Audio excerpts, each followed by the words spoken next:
Today, mula sa bahay namin in Angeles City, punta tayo ng Mawing Residences in Santa Cruz, Porac.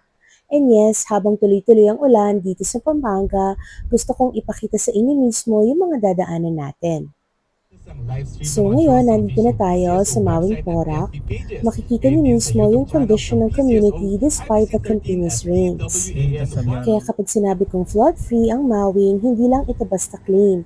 I want you to actually see it. Lately kasi ang daming nagtatanong sa akin kung kumusta raw ba dito sa Pampanga. Yun nga daw dahil nabalitaan nila na nag-declare ng state of calamity dito dahil baha daw. So instead of just telling you, so samahan niyo na lang ako, di ba? So from Mawing Santa Cruz, Porac, tuloy naman tayo papuntang Madonna Residences in San Fernando, Pampanga.